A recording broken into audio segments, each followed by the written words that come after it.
How are you? Well, I'm doing pretty good. I'm very glad to be here. Good. Yeah. Good. So let's start with the first question. Mm-hmm. What was your experience of the AIDS crisis like? Immense. It was it was an overwhelming experience, like a thunderstorm, just kind of rolling through my life and turning everything upside down. It was a call to action. It was an overwhelming sense of grief and loss and terror about what the future might be.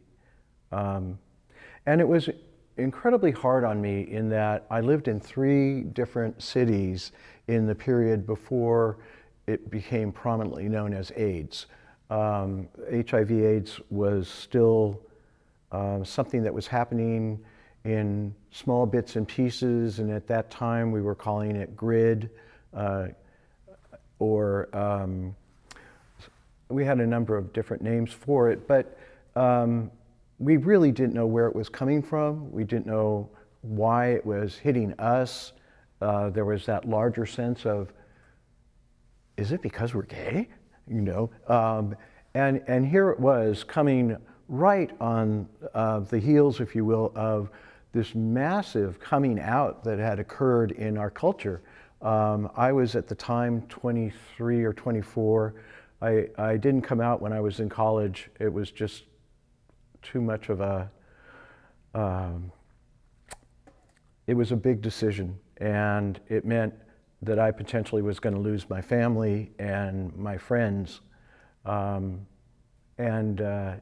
it made it very difficult. So I came out a little bit later, but it was this burst of enthusiasm that comes when people get in touch with their power and their identity. And here we were in the midst of all of that in this incredible celebration of life, and then it hit. So I remember that it was the end of May. I was in Boston. I was just finishing up graduate school. I was alone in an empty apartment. All we had was our mattress left. Everything had been packed up to come back to the West Coast. My partner at the time was working at a restaurant. The only thing that was there was the phone and the mattress, and I got a phone call. And it was Dan, who was a friend of, a partner of a friend of mine, Frank, and he said, "Frank's dead." And it was like, what? Frank was Frank Cook, and he was a politician, gay activist in the Long Beach area, who I met through the Central Democratic Caucus. That was the statewide Democratic Party gathering that would be held each year. And I went along with a couple of other people from Santa Cruz as delegates to the statewide caucus and part of the gay and lesbian caucus at the time. Frank was this incredibly vibrant person who was a mover and shaker in California politics, and he was one of the first people to that I knew to die of AIDS. It wasn't long after that I found out that 2 of my friends who I had said goodbye to in Boston died about a month or 2 later. And then it's just started, it was like people were beginning to just drop. There were friends in San Francisco who were telling me that there was this real hysteria going on. People didn't know what to do with it all. For me, I had to do something.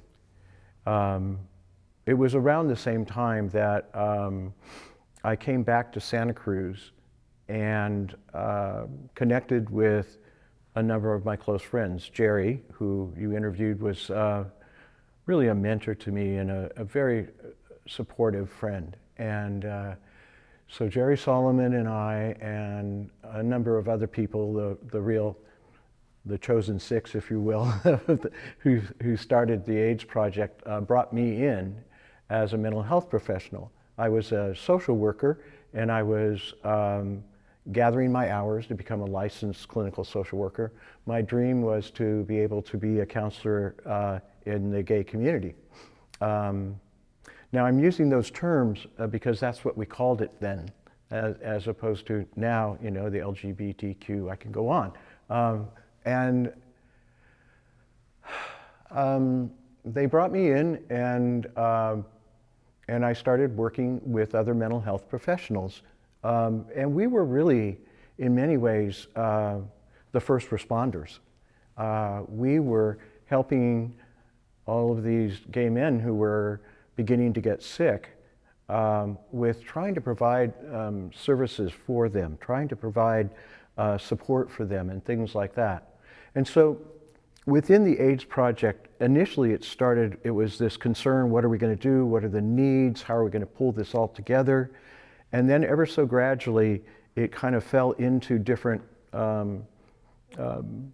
not departments really, but gatherings of people. This was all volunteer. The word pro bono was the big word. But we were able to bring together many mental health professionals who were licensed and working in the community. Gay and straight, men and women. And we provided counseling for people with AIDS, but we also developed a curriculum, if you will, for training the volunteers that started to come in. We recognized fairly early on that there was a need for practical support, things like who's going to buy groceries for a person who couldn't get out of bed.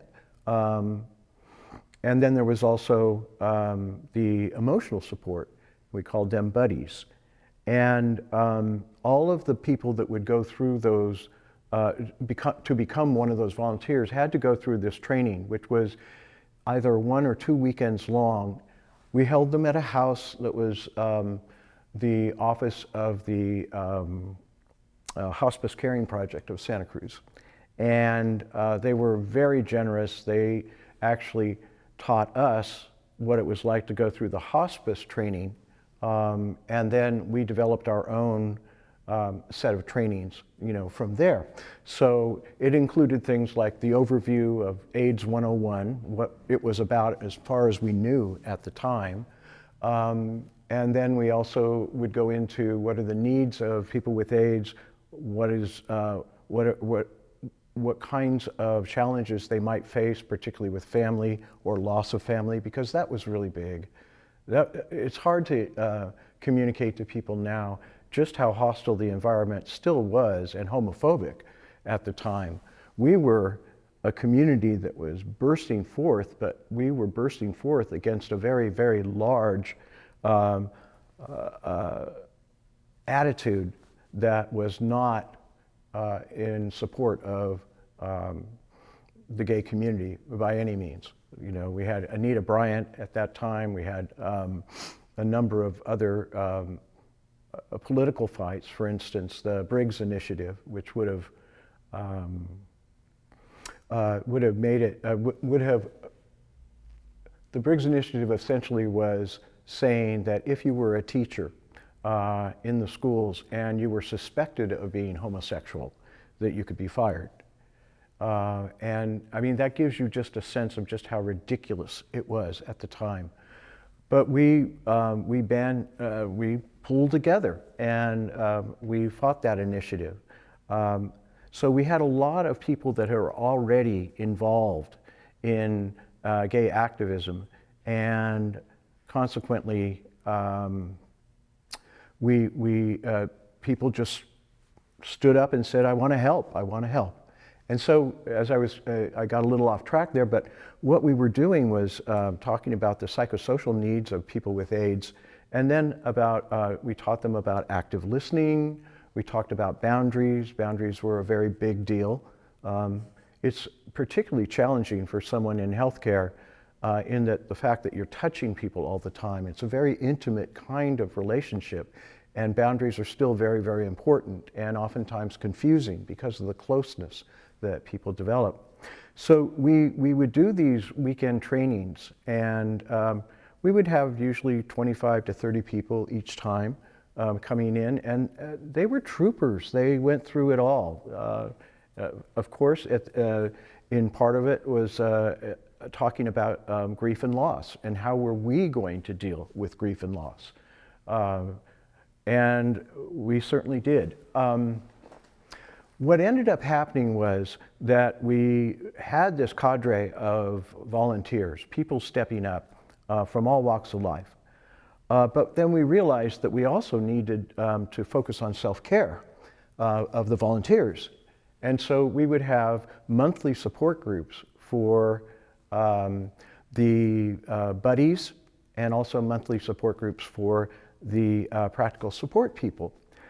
We would meet at somebody's house and spend usually 2 to 2.5 hours just processing what was going on with each of the volunteers and their clients. And we became very close. I was looking over the names of the people. Some of them are still friends to this day, you know, from those groups. One of the groups lasted for, I think it was 8 or 9 years, same people. Wow. And we went through quite a few deaths in that process. But people wanted to help. They realized that nobody else was going to step up for them once again, and that we had to do it ourselves. So we did. And in the process of doing that, we created an organization, but we also created a vehicle for activism as well. You know, at that time, the federal government was not even at a place where they would use the word AIDS. They did, because of the association with it being a sexually transmitted disease, there was so much phobia around talking about sex. God forbid that the President of the United States would use the word sex. It was such a taboo subject. And what we found ourselves doing was advocating, some through the regular channels like going through your Congress people. They were supportive but still somewhat hesitant, as I remember. But we also had ACT UP, you know, and the ACT UP group and a number of other groups like them were doing a lot of kind of guerrilla activism, closing down the Golden Gate Bridge. I can remember the pouring of blood on the steps of the City Hall in San Francisco, which was really quite something. And in the midst of all of this crazy seriousness of what we were doing, life and death issues, it was also, you know, it was the gay and lesbian community, and we had a sense of humor. And for instance, with that spilling the blood on the steps of City Hall in San Francisco, the police officers came and started dragging people off, arresting them. And they had those blue latex gloves on. And I can remember the activists shouting, "Shame, shame, shame, your gloves and shoes don't match." And it was things like that that would just infuse a little bit of humor in the process, and we needed that. We definitely needed that. We also needed money, and in order to fund the project, we were doing all kinds of fundraisers. At the time, within the gay community in Santa Cruz, the way that we often would do fundraisers was at bars. And at the time, there were 3 bars. There always seemed to be 2 bars that were very successful and a third one that was trying to get in, you know, with the population. If you look at it now, there's no gay bars. And we lost those bars. With AIDS, so many people died that they couldn't even keep 1 bar open, let alone, you know, 3. But we would do fundraisers at the bars, and then ever so gradually, you know, people started doing other things like the Gay Evening in May, which was an incredible show that brought people out from all over Santa Cruz and actually the Bay Area as well. It was a talent show, And it initially started as kind of a, it was very family oriented. People would bring their kids up on stage and they would all be dancing together and doing things like that. It was really sweet. And we had a lot of talent in the community, and people would get up and sing and dance and do other things. And it eventually, got so big that they would have dinners beforehand. But it was all this effort to support the different projects in the community, including the AIDS Project. At one point, I was working at Bookshop Santa Cruz at the time, which was not where it is now, but it was a wonderful place that had, in a similar manner that it has now, a walk-through. So people would be walking down through Pacific Avenue, and they would go through the bookshop, and behind the bookshop was a coffee house and a bakery and some other little businesses back there, flowers, including flowers. I would always get my flowers there. But it was a perfect place to do community organizing because and the owners were very supportive. So I could be at the back desk, and as people walked by, I could just hand them flyers for the different kinds of fundraisers we were doing, which was really sweet. That was very, very nice. So we were raising money that way. We were raising money through different endeavors, if you will. And I realized that our community had so many artists, and it was this time of, what if we pulled together something that involved artists raising money for the AIDS Project. So I met at the Museum of Art and History with Tobin Keller, who is now a teacher at Cabrillo along with me. We were both teachers there. But at that time, we were kids. And I talked to him and his compatriot Nada, and the three of us started to put together this Art Against AIDS show. And we held it in the Cooper House, which of course is no longer here died in the earthquake. But we had artists from all over Santa Cruz County donated pieces to this effort. It was really something. And it was a week-long benefit, and people could go in there from the morning to the evening and go through the different rooms and see the different mediums, the different art that was for sale, and then make silent bids on it. So that was yet another way that we raised money. So the AIDS Project was extremely well organized, and for a volunteer organization, especially for a volunteer organization with that many people. And we really rivaled in some ways in terms of level of organization and the immensity of services that we provided. Was like a larger city, like a San Francisco or a Los Angeles, but we were our own kind of hometown version of it. And we were providing a comprehensive set of services, and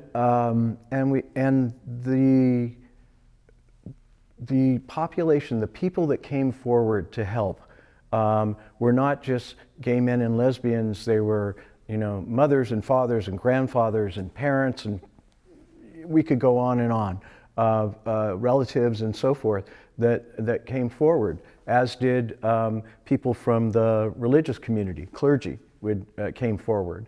And so we had all these different segments of activist groups, if you will, people that had concerns in our community who then stepped forward and provided their services as well.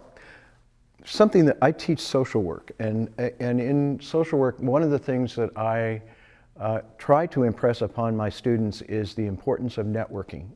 That in order to really provide some of the services that our clients might need, it's important that the relationships we have with other providers in the community are really important. Well, that really worked for the AIDS Project. the fact that we had Wesley and Gerald, with Gerald in the Health Services Agency, that was an inroad. I had worked for County Mental Health, so I had a connection with all of the county mental health providers, and so forth. And so, and then if you looked at that group of mental health providers, we also, had our own networks as well. And so we were pulling on resources in the community that I don't think other communities would have been able to do, just because of the relationships that we had developed with people in our community. When we first started providing services, it was just basic counseling for people that were dealing with HIV and the various illnesses related to it. But we saw very early on that there was a need for a family and friends group. And so Sally Blumenthal and I took a big gulp and said, okay, we'll do it. And so we ended up, the AIDS Project was beginning to meet at a little place out in Aptos, and right next door to it was a building that was an A-frame that I believe was an office building, but someone had volunteered it, so we had it there. And the first night that we held the family and friends group, so it's family and friends of people with AIDS, we had no idea who was going to show up, and boy did they show up. We had a number of gay men whose partners or friends were dying who came. We had one couple that was that clearly they were parents of someone who was sick, and they had, I think, stopped by the bar and had a couple cocktails before they came in, which was an interesting, kind of mix. Here's this very seriousness, but and we had other parents or relatives coming to the group. One of the things that struck me was everybody was being so nice. And they were talking about what was going on, but they weren't going any deeper. And yet, maybe it was helpful that that couple had had a drink or two, because they were angry. And at some point, we, I can't remember if it was Sally or myself, asked about that, and it brought more of the anger forward. And we found that from that point forward, that the groups were going to be a mix of people coming in various stages of grief, many in shock, and wanting to talk about it and not feeling like they could talk to their neighbors. The stigma was so intense. You'll have to remember that at that time, people were afraid to say, go to their families' homes, say for holidays and things like that, in part because the family would be like, are you going to use our bathroom? Afraid of things like that, because no one knew where the transmission piece was that was there. At the same time that we had the family and friends group, we had a people with AIDS group. And that was a support group. It was intensely helpful and therapeutic and incredibly sad. We were working with people who may have just gotten the diagnosis, and they were looking around the room and seeing other people who were in various stages of the disease, and the terror that was there about this could be me. Meanwhile, we didn't know if we were infected or not. It wasn't until the testing came out. So we were all in the dark about it. I remember that the people with AIDS group was just a really powerful place for people to step out of the isolation that they felt, and to feel recognized by other members of the gay community, many who they knew.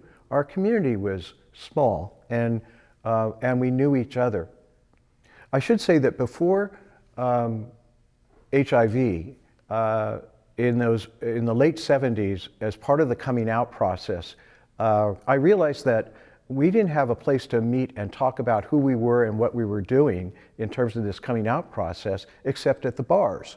And I wanted to have a place where we could have conversations. And so together with Ken Sentner, who was a marriage and family counselor at the time, we set up a drop-in men support group at the Loudon Nelson Center. And it started with 15 men. And within 3 months, it was up to 90 men every week coming to this group and talking about their concerns. And so we'd have different topic-related pieces, but every Monday night, it was the Monday Nights Men's Group, and lots of people would show up. So there was, from that group, people knew each other. They knew their stories. And so consequently, in the process of either volunteering or being a client of the AIDS Project, people knew each other. People had a familiarity with each other. It is really sad that within that group, I would say about half of the people died.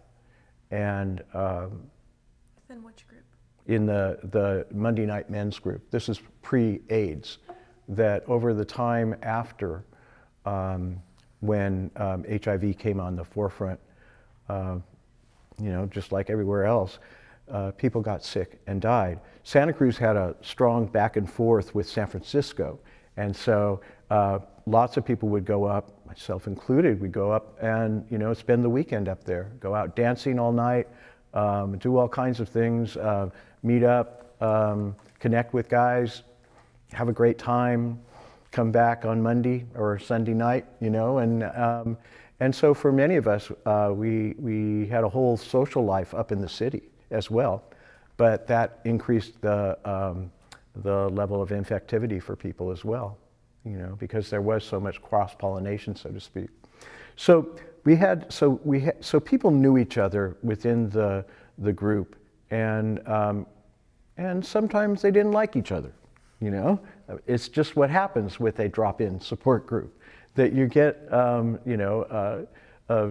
mix of people. But we were able to really focus on the practicalities of dealing with HIV, but also the emotions related to it and what was happening for people and the grief. Now, I didn't step up to do the people with AIDS group until a couple of years later. We all kind of would transition into other, duties at the time. One of the things I remember about the people with AIDS group that was extremely challenging was the timers for taking your medicine, and the timers would go off, and people would just all pull out their little boxes of pills and start taking pills, and they were taking many, many pills to try and fight off whatever it was, because they didn't really know that, and they didn't have any kind of cure for HIV, so it was more treating the symptoms. But initially, I was a little concerned about what it would be like to be with people really facing that existential, threat of death. But you just moved with it. You roll with the process, and we would just go into it and get into the various issues that came up. Some of those things like the loss of their looks. Given the fact that we're dealing with a bunch of men, men tended to be rather vain, and there's such looksism, body fascism as it's called, in the gay male community, particularly in the clubbing community. And here were people realizing that they were beginning to lose their body weight, their bodies were wasting and so forth, and they had lost their cachet, if you will. And that was very hard, very hard. I can remember I was also seeing people individually in psychotherapy and providing supports for them. And I can remember the deep anguish people had addressing the fact that their youthfulness, if you will, was gone. That their hopes for the future were gone. That their whole trajectory as they thought it was going to be was nil. All they knew was that they were going to hold on as long as they could in hopes that there would be some kind of drug that would come through. And we were helpless for that part. All we could do is just support them, help them move through things, provide the practical kinds of supports that they needed, take them on trips to the beach, or parks or whatever, just to try and give them more of a life than just sitting at home alone, There was also this other level, in the LGBTQI community, we know that there is a higher percentage of people who struggle with substance abuse. And part of the piece is that we look at how much stress people experience with identifying as being different than what society expects. And oftentimes, where do you find solace? Was at the bars. That's where you had community. That's where you had support. And so within the people with AIDS group, we were also dealing with substance abuse issues. And there was this question among the mental health professionals, what do we do with this? Do we support it? Do we try and get them into some kind of recovery? How are we going to address that? Everyone had their own particular take on it, but essentially, we would talk about was that in any way, it was a harm reduction model, was this putting you at risk? Now, ironically, there was one fellow who was struggling with a heroin addiction, and he seemed to live longer than most of the other people in that group. He was a long-term survivor. And there was some question as to, did the heroin have something to do with that, There was also the horrible, question of morphine. Is it okay to give a person with AIDS morphine? And what if they get addicted? Well, yeah, what if they get addicted? I mean, how much longer do they have to live? And so there were those ethical dilemmas that would come up over and over. It seems like harm reduction was at the center of a lot of Santa Cruz AIDS Project's work. Would you say that? Yes, I would. Definitely. I think we were ahead of the field in many ways. In the mental health field, the opinion at the time was that if you had a substance abuse issue, that you needed to get that taken care of first before you go through psychotherapy, which is ludicrous in many ways. But there was also harm reduction in terms of AIDS prevention. What is safe? What is unsafe? And I brought in some newspapers from the time where that was kind of openly questioned in the gay newspapers from the city. People were afraid. And then, in addition to people being afraid and not really sure what to do, we had this whole group that we called the worried well. And these were people who at this point were testing negative. We knew if you tested positive or negative now because testing had come around. But then how can they stay negative? And so we conducted different kinds of workshops.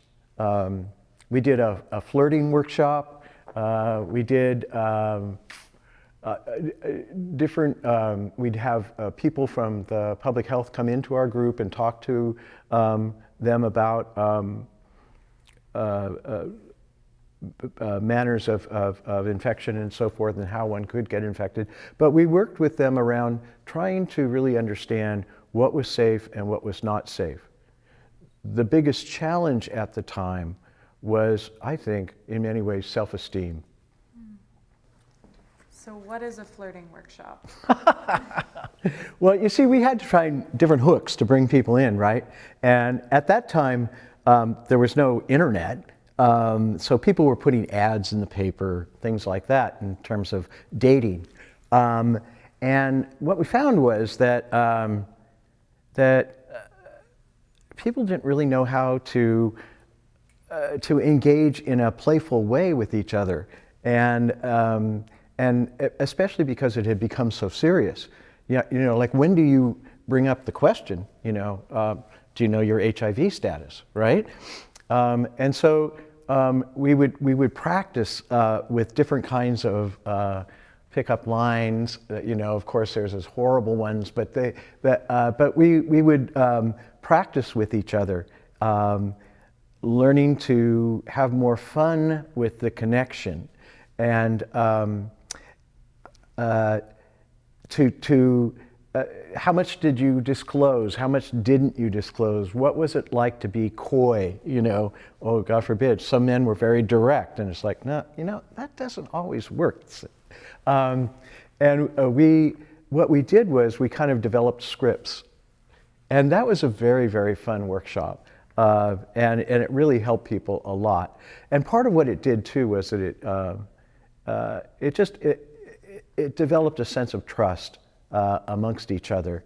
And as I was beginning to say before, one of the hardest things that we were running into with the Worried Well group was that people were engaging in unsafe sex because they wanted to please their partner, okay? And if you really bore down into that, I mean, what we're looking at is self-esteem. And growing up gay or lesbian or bi or trans, as you know, there's that feeling of being different. And for many of us, we weren't even able to articulate what that difference was, but we found ourselves in positions of wanting to please others so that they would like us. And that came down graphically to, you know, those moments where people had been were in the midst of hot sex, and could they say no? And it was really hard for them to say no. And so we were teaching people how to say no, as well as how to say come on. So that was a really important part. So we did different things with self-esteem, different kinds of interventions with that and so forth, as ways of trying to help people feel empowered enough to really say no. Now, the other part that came on as part of the AIDS project and as part of our experience was the experience of multiple loss, okay?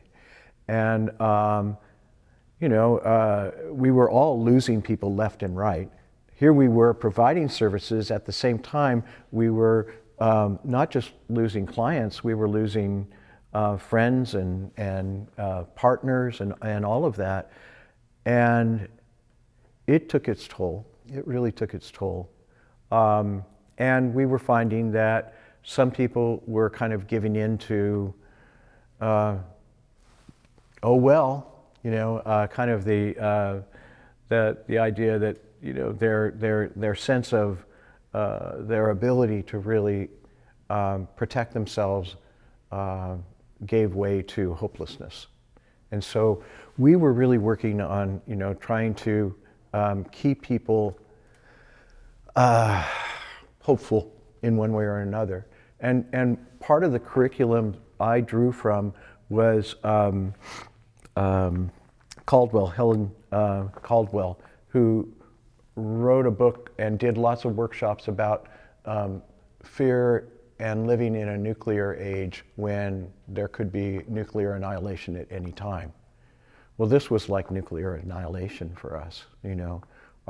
Everything that had been our future was destroyed. Everything was gone. It felt like, it was devastating.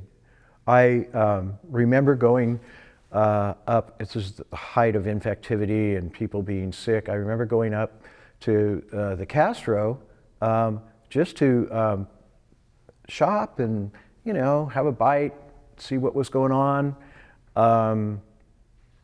And it was empty. There were no people on the streets. There were a lot of shops that were closed, kind of like they were around COVID. And there was this one man who was walking down the street, and he was kind of hunched over, and he had a cane, and he was moving really slowly.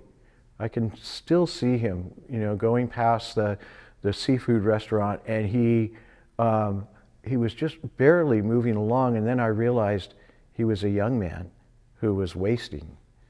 And it did really, at the time, feel like it was nuclear winter, you know. In the face of what sounds like annihilation, why did you go towards this work? I don't think I had a choice. These were my friends. These were my people. This was all I had. And I hated seeing my friends die. I hated seeing them go through so many painful diseases. But I felt like this is part of my work, you know. I got into a profession to help alleviate pain and help people grow and thrive. And here, these people were going in the other direction. They were losing their lives. And each of them, you know, all of them, they died in their own way. They died, as they used to say, like they lived. So the struggles with potential annihilation was really hard on people. For me, I now realize that, you know, after years of being in this business, it's always been there, but one of the things that is a challenge to psychotherapists is that we are always facing those existential issues, you know. Probably the biggest one is that all relationships end. And while I didn't want them to end the way they did, they succumbed to, you know, whatever disease was getting them at the time, whatever opportunistic infection. It was, the multiple loss stuff was so intense. We found that people were seeking solace in alcohol and drugs. People were disappearing, just kind of like becoming hermits. People were numb. For me, I have a book with names of people who died. And again, because I lived in 3 different cities, I knew lots of people in each of the cities. And at one point, there was like almost 300 people's names in there. It was devastating. I can't tell you how sad it is that in this day and age, we don't know those people and all they had to offer. The level of creativity, the level of dedication to making the world a better place, the caring And of course, the beauty.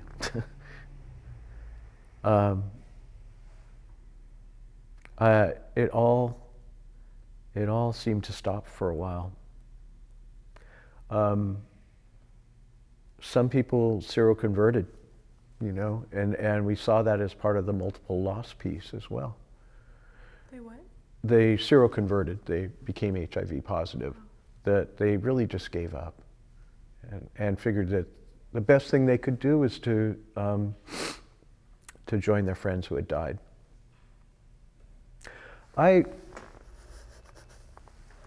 It is really difficult to try and communicate just how devastating it really was. There were times when you had to make a decision about whose funeral you were going to go to on a weekend because there were too many funerals.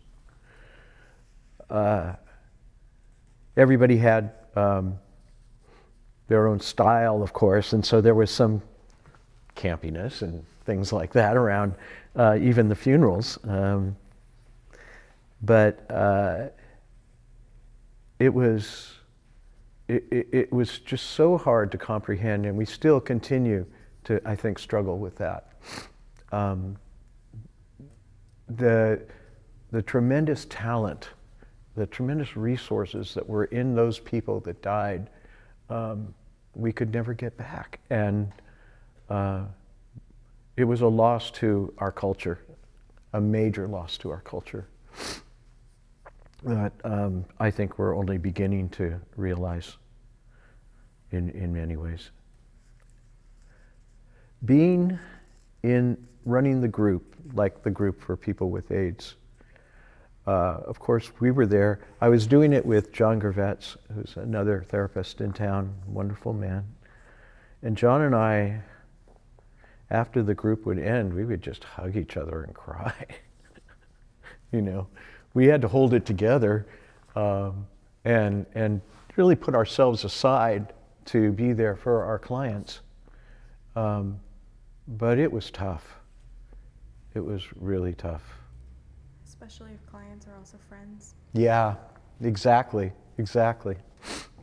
And friends who had so much history with you in that short period of time, that we were all coming out together. We had all experienced so many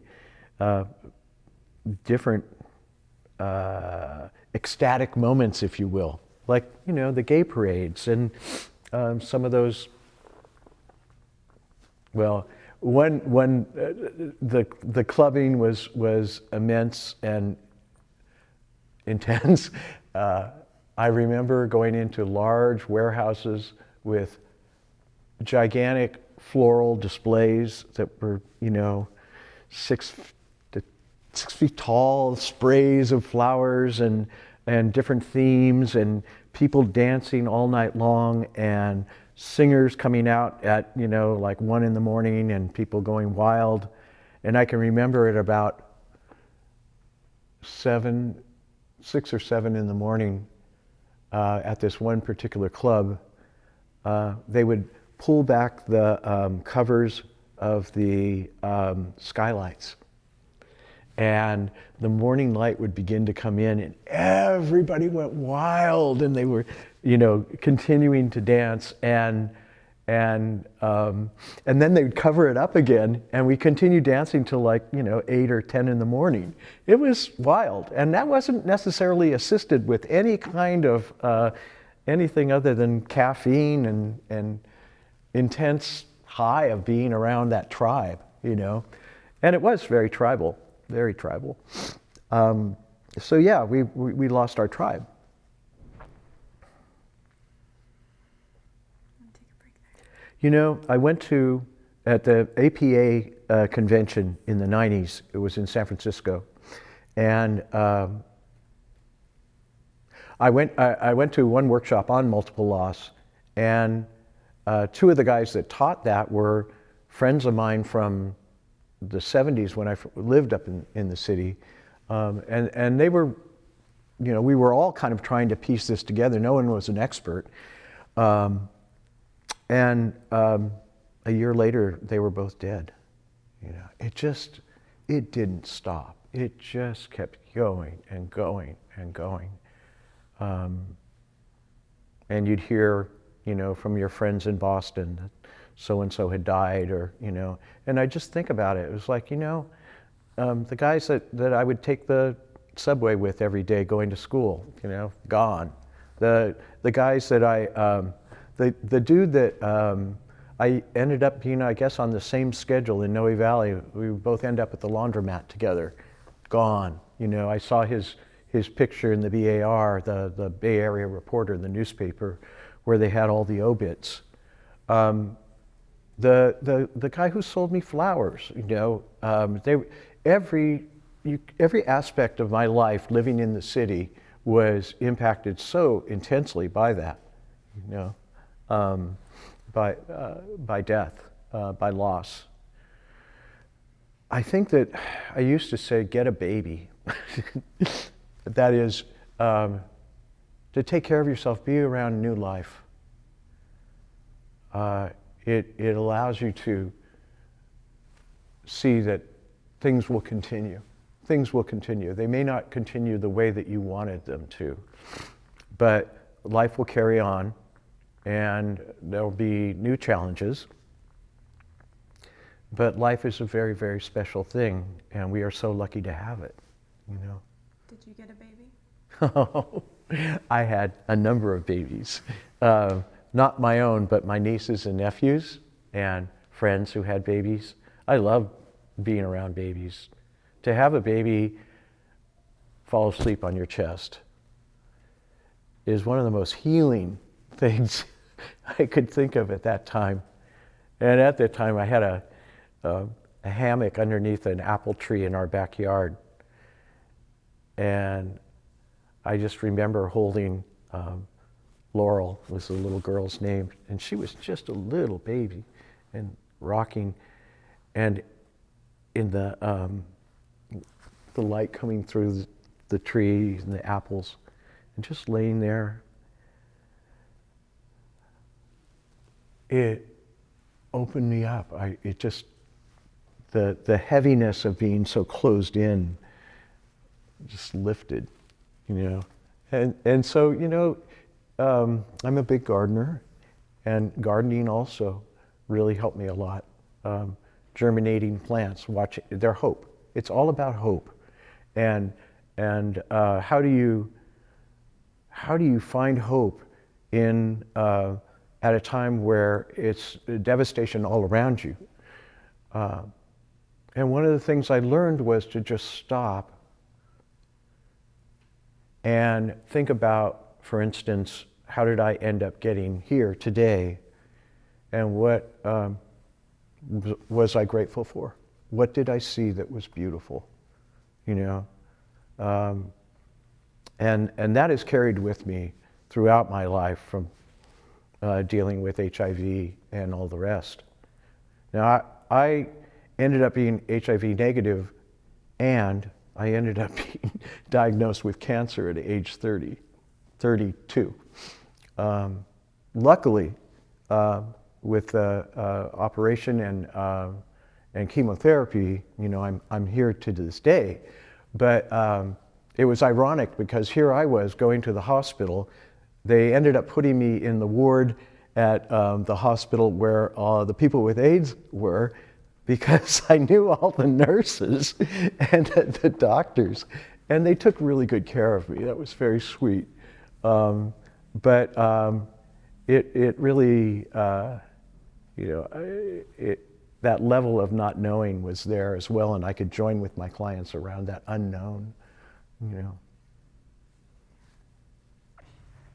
So tell me about the butterfly. The butterfly pin. I am a member of the Butterfly Boys. It's my pod. The guys I used to get together with all over the country and go dancing and partying. We went to the first March on Washington, and we kind of coalesced there. But at the second March on Washington, I was tired of we had been through so many different campaigns and political battles. I was tired of wearing, lots of campaign things. So I went to a store here in town that had great fun stuff, and I bought a bunch of butterflies. So we all wore butterflies at the March on Washington, the second one. And so people would come over and they go, "Oh, what is the significance of the butterfly?" Very serious. And we would just go, "We're the Butterfly Boys!" And it was just this kind of lightness that and so we would all wear them, and we would wear them often when we were out and about, and it became a kind of our symbol. Now, there are a lot of political ones too. This is the first March on Washington, and 1979, and I have some pictures over here. As you can see, let me just hold one up. In this picture, this man is dead, and I believe this man is dead, and I don't know what happened to these three. But I looked through this, and there are lots of pictures of people who died that were all friends of ours. We, at that time, we combined it with going to Leon Panetta's office. He was our representative at the time. And the group of the coalition of people from Santa Cruz, you know, men and women, all dressed up in our whatever, our citizen best, and went in and talked to him about lesbian and gay rights. And it was a really big deal for us at the time. We were all very nervous, and not like we are now at all. I mean, we were newbies. Yeah. What about this one? Okay, this is Fight Bigotry, no, on 63 and 64. Stand together. So 63 was the proposition that was about only teaching English only in the schools, and this was against teaching English only in the schools. And 64 was the LaRouche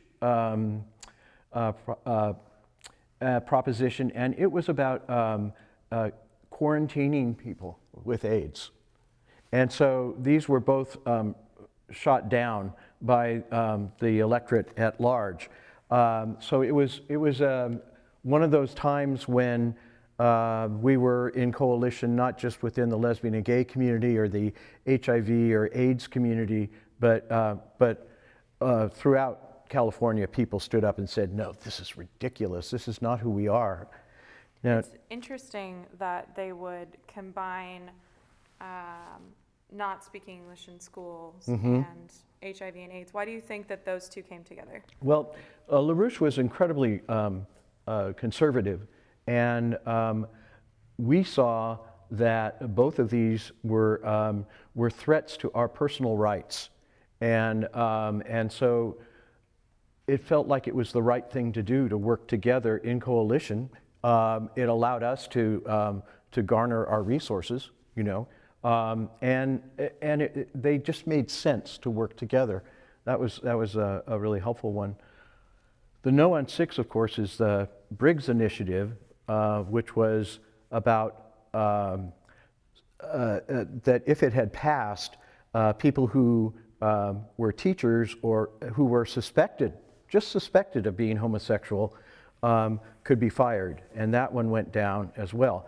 The thing about No on 6 that is so important to even the evolution of the AIDS Project is that that it was an incredibly strong coalition of gay men and lesbians in the community that came together, and we worked hard together. And out of that, we also did other kinds of efforts, like with different progressive candidates running for city council and things like that, that we all knew each other, we worked well together, you know. It was a real camaraderie, which, and I think that because of that coalition that came together so early on, it really made a natural transition to step up and work with people with AIDS. I mean, it just worked.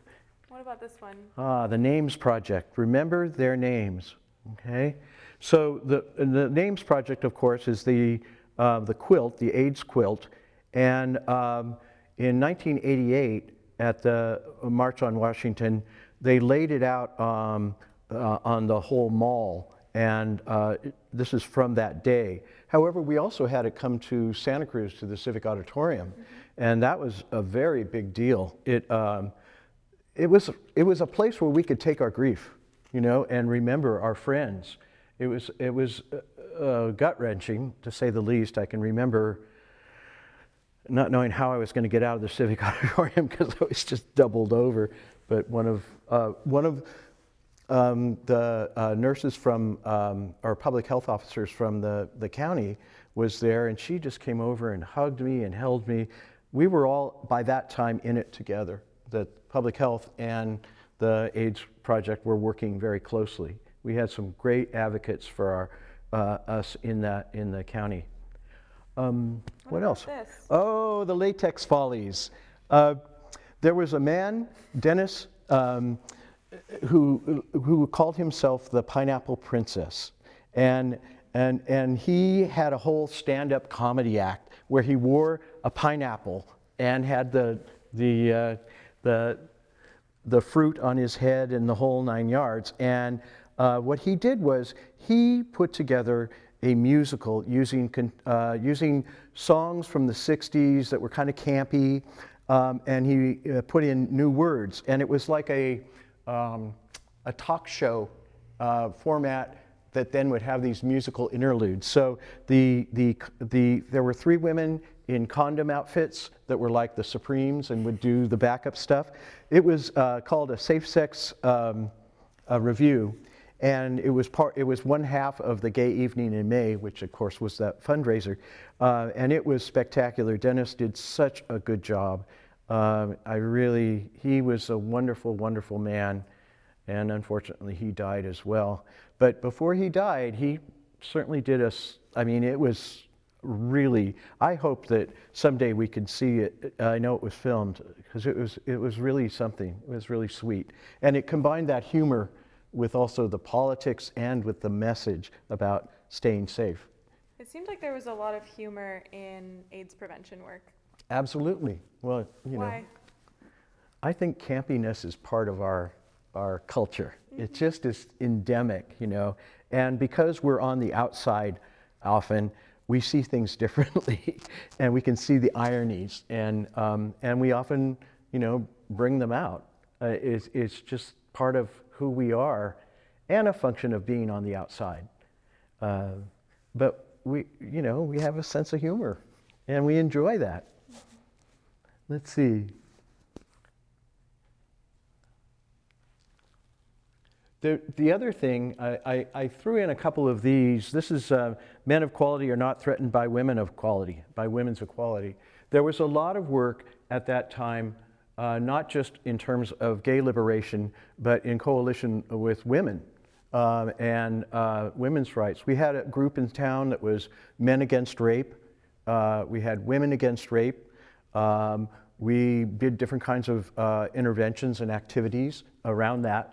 But it made sense that we would stand up for women's rights as well in the process of doing any of the activism of gay liberation. It was so important. Now this is a picture of someone did a Photoshop, if you will, of Ronald Reagan, who wouldn't say the word AIDS, looking as if he had Kaposi sarcoma. The silence of the federal government around this was intense. And at that time, Fauci was not a friend to the gay community by any means. He was considered a kind of like a firewall that was preventing us from getting to the CDC and getting the CDC to really get active. And he and Larry Kramer would go at it back and forth and back and forth.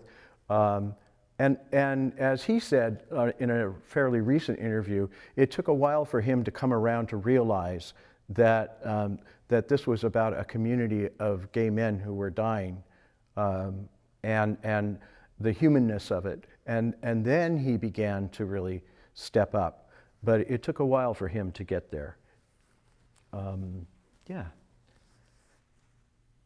I'm looking over your shoulder here at these pictures, and I see more people who died. It's just, it's just incredible when you look back at these pictures, just how many people we lost. it's just part of our reality. And then finally, I did bring some chants that we had written down. This is where, you know, if you're a cheerleader, man, you want to get out there. The thing that's different in a lot of the parades and marches now is everybody's celebrating and clapping and playing music. But at that time, we were active, we were shouting, we were mad, you know. 2468 Santa Cruz ain't so straight. 3579 lesbians are mighty fine. We're gay, we're proud, we shout out loud, hey, hey, ho, ho, this bigotry has got to go. And it went on and on and on. And it was, and we didn't stop. We would just do this. And I can remember in Washington, at the March on Washington, it's walking through on the streets, through the buildings, the big tall buildings, the skyscrapers, and it just echoing off the walls. The same was true about Stonewall 25, that the sound, and it's true in San Francisco as well, with people shouting these different chants and so forth, and them echoing, and us really feeling the power of that, you know, really speaking up. It was really quite something. And it didn't scare the butterflies either. It was. So yeah, these are other things. This was a calendar that was done as a fundraiser for a group that was MEN, which was doing outreach to younger gay men about harm reduction. This was a therapy group for gay men that another counselor and I ran. There was a grief group that we ran after, it was called A Brief on Grief, working with loss and bereavement across the lifespan. And so what I did was, I offered, it was a workshop, and we did it as a weekend workshop at a church's multipurpose room. And it was a chance to explore the multiple losses that we had, and to really kind of move through a process of identifying the grief, identifying what we lost, really kind of moving through the emotion that it brought up, and then going again to that other side of what can we take, you know, what can we take from this and apply to our lives now, and how can we make our world better. So when you look at all of this, what do you think? We were busy. I think, you know, I couldn't have done better coming back to Santa Cruz. I grew up here a lot of my life, and coming out and living in Santa Cruz was a really wonderful, wonderful experience for me, in spite of some of this other. And part of it was that we have a tradition in this community of progressive efforts and people coming together and working together. And I like that a lot about Santa Cruz. I like it a lot.